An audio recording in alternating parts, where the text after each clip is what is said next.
Agradezco a los amigos y amigas de Just 360, de Just Veritas, por permitirme participar mediante este video titulado Consulta previa en pueblos indígenas. La consulta previa es un término que seguro muchos de ustedes han escuchado en los últimos años, sobre todo, pero más allá de ser una de las instituciones más importantes a la hora de hablar, por ejemplo, el relacionamiento de comunidades con industrias extractivas, no podemos olvidar que es un derecho que tiene muchísimo tiempo de desarrollo, sobre todo a nivel del derecho internacional. La consulta previa justamente nace con un derecho llamado derecho a la libre determinación externa, el cual se empieza a trabajar en los años 60 en Naciones Unidas y a través del cual algunos pueblos esclavizados o colonizados podrían escindirse de sus colonias opresoras para transformarse en estados autónomos y reconocidos. Este derecho luego muta a la libre determinación interna, por el cual no se permite que algunos colectivos se escindan de sus estados-nación, pero sí se permite que mantengan algunos o todos de sus aspectos culturales, políticos, económicos o sociales. Se le da una importancia a la diferencia que determinados colectivos puedan tener dentro de un mismo espacio territorial. En base a este derecho a la libre determinación interna es que se construyen una serie de instrumentos a nivel internacional, como por ejemplo, en primer lugar, el convenio 107 de la Organización Internacional del Trabajo, la OIT, el cual hablaba de poblaciones indígenas, y posteriormente esto da pie a lo que ahora conocemos como el convenio 169 de la OIT, tal vez el tratado de derechos humanos más importante sobre pueblos indígenas. Dentro de este Tratado de Derechos Humanos, el Convenio 169 de la OIT, se desarrollan una serie de derechos hacia los pueblos indígenas como la salud, el trabajo, la educación, la participación política y la consulta previa.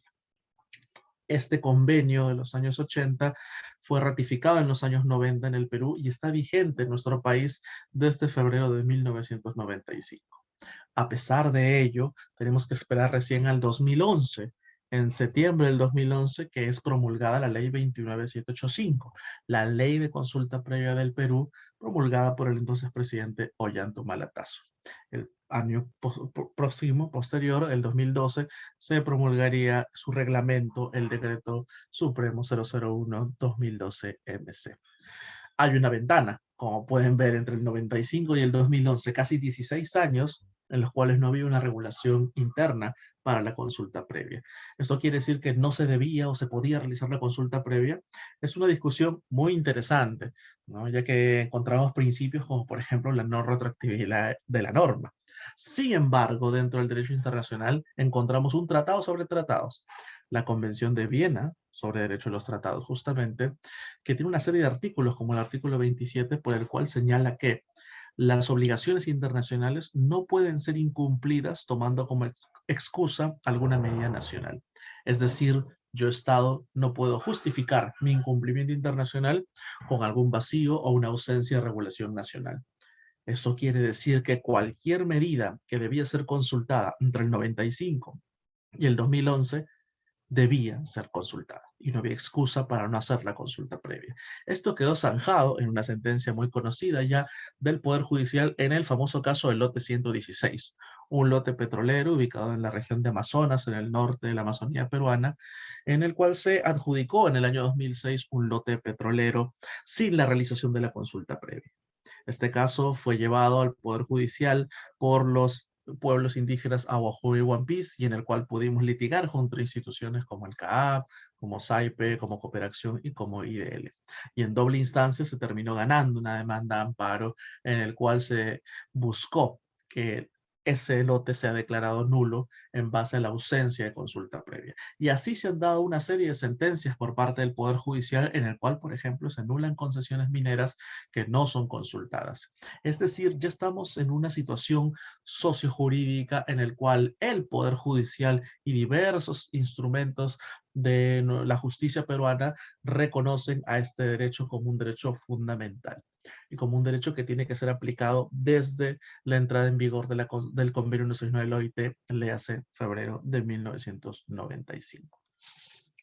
Desde el año 2013 ya con la ley y con el reglamento de la ley de la consulta previa, se han venido aplicando en nuestro país alrededor de 90 procesos de consulta previa. Y es importante reconocer que la consulta previa ha trascendido a las industrias extractivas. Generalmente era vista como el gran elemento que iba a frenar la inversión o iba a demorarlo, y esto se demostró en la práctica que no es así, que más bien la consulta previa es uno, no es el único, pero es uno de los mecanismos que pueden servir para lograr justamente que determinados proyectos avancen con lo que se conoce como licencia social, que es un término en realidad que jurídicamente no encuentra algún respaldo en una ley o en un tratado internacional. Pero la consulta previa es uno de estos instrumentos, aunque insuficiente, y eso lo veremos en un ratito.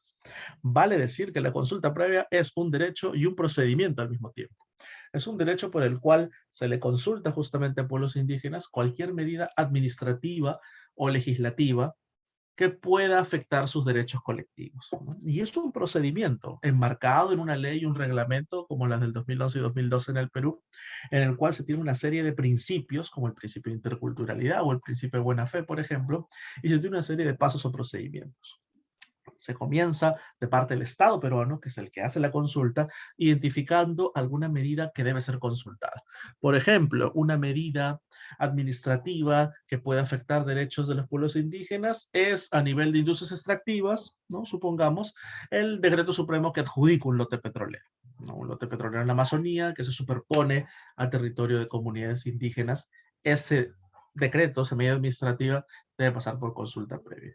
La institución estatal responsable, puede ser el Ministerio de Energía y Minas, por ejemplo, identifica la medida, identifica a los pueblos indígenas afectados, que tal vez se superponen con ese lote trazado, y a partir de eso se desarrolla una serie de reuniones cuyo resultado más importante en ese entonces es el plan de consulta, que es una suerte de Biblia, no es una suerte de manual donde está pautado todas las reuniones, todos los encuentros, todos los materiales y justamente las fechas del procedimiento de consulta, ¿no? A partir de esa entrega del plan de consulta, empieza lo que formalmente conocemos como las etapas de la consulta previa, una serie de etapas que no deberían, en teoría, superar los 120 días, ¿no? Luego de la entrega de este plan de consulta, hay una etapa fundamental, que es la etapa de información, en la cual el Estado va a través de sus representantes, sus funcionarios, a informar a las comunidades afectadas y sus representantes en qué consiste esta medida y cómo van a ser los impactos.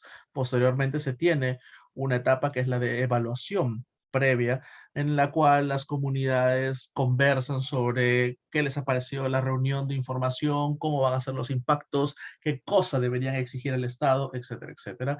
Y esto desemboca finalmente en la etapa de diálogo, tal vez la etapa más importante, la consulta previa, en la cual se sientan frente a frente, pueblo indígena consultado y Estado peruano, para debatir sobre la medida. Finalmente, después de esta etapa, entramos a la última etapa que se conoce como la etapa de toma de decisión, en la cual el Estado promulga la medida consultada.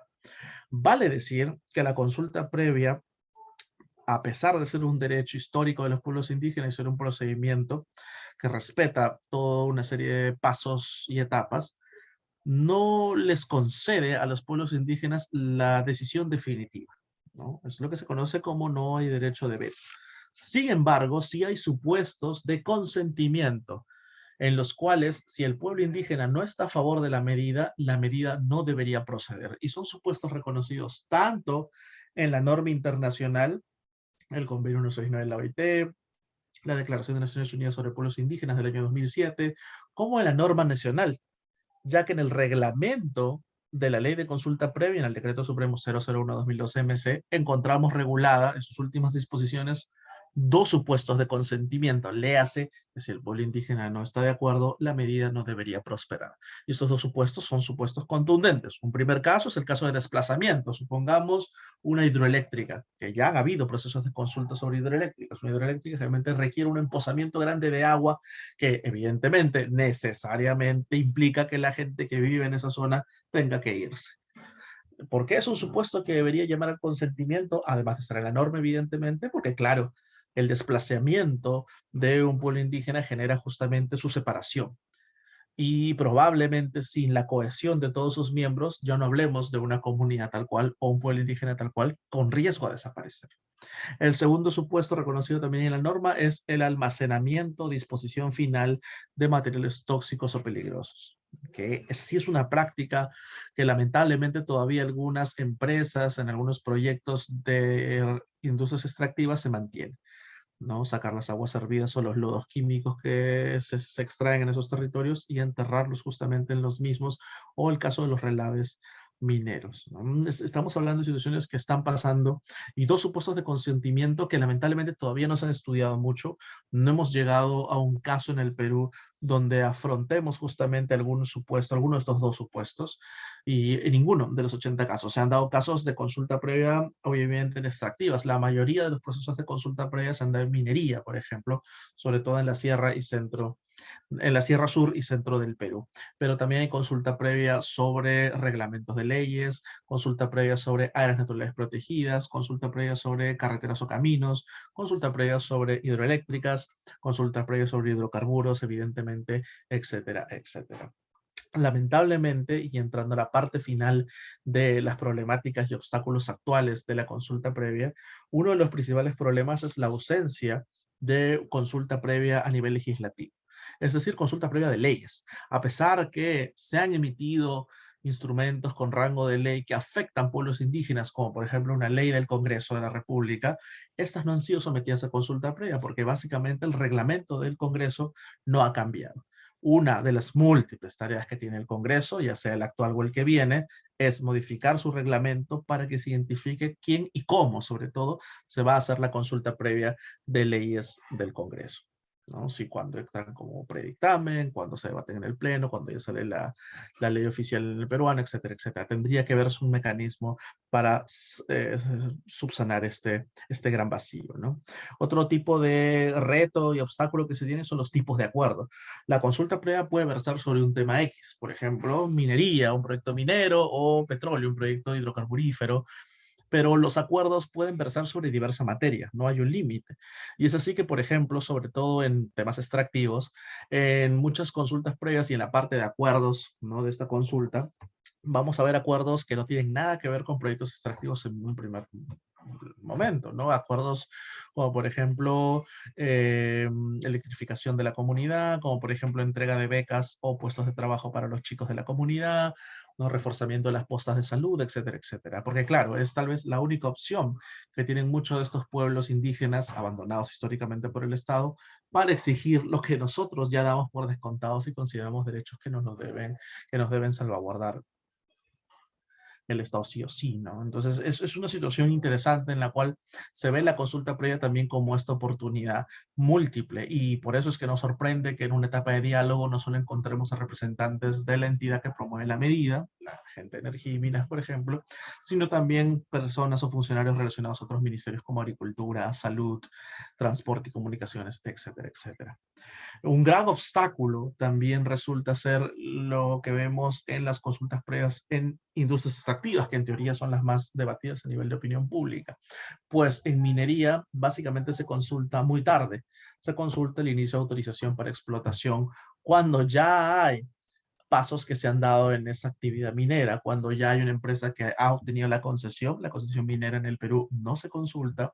Cuando ya hay una empresa minera que ha logrado un acuerdo previo con la comunidad, el acuerdo previo es justamente este relacionamiento contractual, civil, ¿no?, de alquiler, compraventa, servidumbre entre la empresa y la comunidad por el acceso al suelo, debajo del cual están los recursos.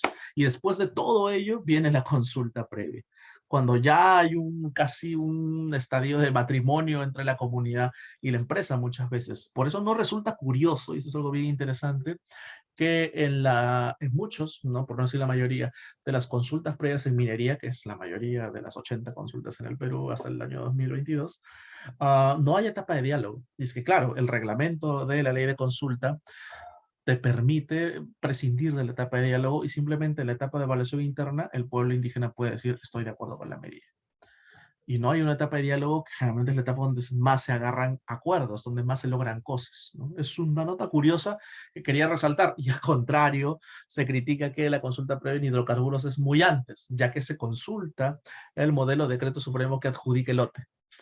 Léase, para la consulta previa en hidrocarburos, ni siquiera hay empresa. ¿no? Simplemente se consulta. Se consulta un modelo de decreto supremo que son 2 hojas de extensión, nada más. Nadie habla de los impactos, porque no hay un plan de trazo, no hay un estudio de impacto ambiental. No se puede hablar de la empresa, porque no sabe si será canadiense, argentina, mexicana, estadounidense, española, no se sabe. Absolutamente nadie puede informar sobre un punto en concreto, ¿no? O sea, se hablan de otros tipos de proyectos, etcétera, pero no sobre ese lote en concreto, ¿no? Y por eso que mucha gente señala, y yo respaldo, es algo que debería cambiar en el Perú, que lo que debería ser sometido a consulta previa es más el estudio de impacto ambiental, que también es aprobado mediante una medida administrativa, generalmente una resolución directorial. En estos momentos a cargo del SENACE. Pues es el SENACE, invitamos al SENACE al que se pronuncie a favor de la consulta previa.